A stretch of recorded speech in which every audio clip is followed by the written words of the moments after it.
এ বিষয়ে আরো জানাতে শাহবাগ থেকে যুক্ত হচ্ছেন সহকর্মী নিবিড় সাহা। নিবিড়, আলটিমেটাম ছিল 24 ঘন্টার, সময় তো প্রায় শেষ হয়ে আসছে। তো দাবি না মানলে নতুন কি ধরনের কর্মসূচিতে যেতে পারেন মাদ্রাসার শিক্ষকরা? আর তারা যেহেতু সেখানে অবস্থান করছেন, সেক্ষেত্রে আশপাশের ট্রাফিক ব্যবস্থাপনায় কতখানি প্রভাব পড়েছে?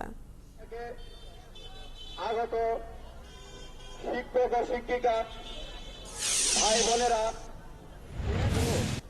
10 দিন ধরে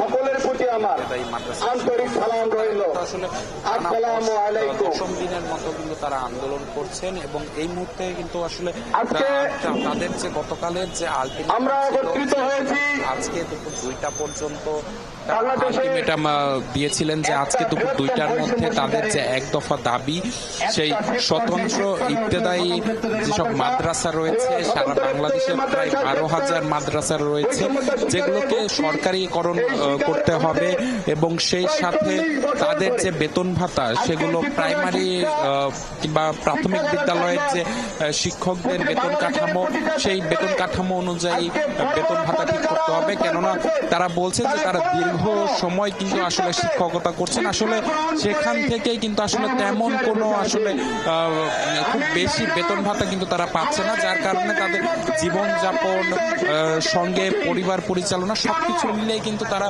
ব্যাপকভাবে হিমশিম খেতে হচ্ছে তাদেরকে। আমরা দেখেছি যে গত 8 দিন ধরে কিন্তু তারা জাতীয় প্রেস ক্লাবের সামনে আন্দোলন করেছেন, এরপর কিন্তু তারা আসলে এই শাহবাগে অবস্থান করছেন এবং আজকে দুপুর 2টা পর্যন্ত আলটিমেটাম দিয়েছেন তারা। এবং আমরা একটু কথা বলবো তাদের সাথে যে আসলে এই যে আপনারা আন্দোলন করছেন এবং আন্দোলনে এখন পর্যন্ত কোনো সাড়া পেয়েছেন কিনা, কিংবা কেউ কথা বলেছে কিনা আপনাদের সাথে?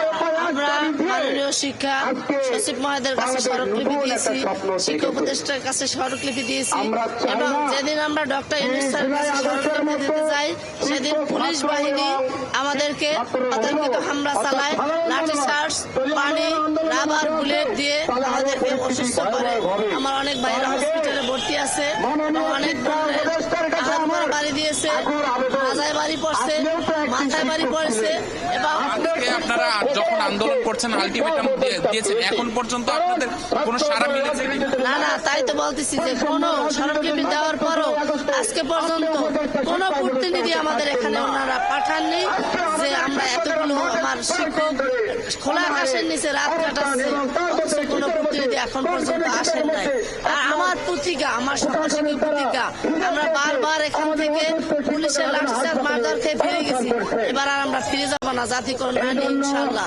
তাই আমার মাননীয় শিক্ষক উপদেষ্টা ওহিদুদ্দিন মাসুদ স্যার এবং স্বরাষ্ট্রমন্ত্রী জাহাঙ্গীর আলম স্যার এবং আইনমন্ত্রী আসিফ নজরুল স্যার, অন্তর্বর্তীকালীন স্যার ডক্টর ইউনূস স্যারের কাছে আবেদন, আমার স্বতন্ত্র ইবতেদায়ী মাদ্রাসা জাতীয়করণের ঘোষণা দিন, নতুবা আমাদেরকে এখানে মেরে ফেলুন। ধন্যবাদ আপনাদেরকে। শুনছিলাম যে আন্দোলনরত শিক্ষকরা কোথায় আসলে পুরো এখানে যারা জড়ো হয়েছেন আন্দোলনরত শিক্ষকরা, ইবতেদায়ী মাদ্রাসার যারা শিক্ষকরা জড়ো হয়েছেন তারা কিন্তু বলছেন যে আসলে দীর্ঘ সময় তারা এই আন্দোলন করছেন, আগেও আসলে তারা আন্দোলন কোনো ফল পাননি। এবার আসলে তারা কথায় যদি বলা যায় যে আসলে জীবন উৎসর্গ করে আন্দোলনে নেমেছেন, যে আন্দোলনে তারা বলছেন যদি আন্দোলন সফল হয় সেগুলো যদি আসলে সরকারিকরণ না করা হয় তারা আসলে এখানে অবস্থান করতে থাকবেন দাবি সেই দাবি না করা হয়। এবং নোবেল পুরস্কার পায়ে প্রধান উপদেষ্টা হয়েছেন তার সবথেকে সম্মান আছে আমাদের শিক্ষক। কোটি টাকা বেতনের জন্য এরা রাস্তায় শুয়ে আছে, কোটি টাকা বেতনের জন্য দীর্ঘ 6 দিন ধরে একটা শীতের মধ্যে কনকন শীতের মধ্যে অবস্থান করছেন। আপনি একটু কর্ণপাত দিলে আমার মনে হয় একটা সেক্টরের দুর্নীতি হলে তারা 100 বেতন পাবে। আপনারা কি মনে করেন? আপনারা নিবিড়, আপনার আশেপাশে যেহেতু মাইকিং হচ্ছে, আমরা আপনার কথা আসলে স্পষ্ট শুনতে পাচ্ছি না, তবে বিষয়টা অনেকখানি বোঝা গেছে এবং তারা তাদের দাবিতে অনড়, সেই কথাটিও তারা বলেছেন পরিষ্কারভাবে। অনেক ধন্যবাদ। আপনি তথ্য সংগ্রহ করছেন, নিশ্চয়ই পরবর্তীতে আমরা আবারও যুক্ত হব।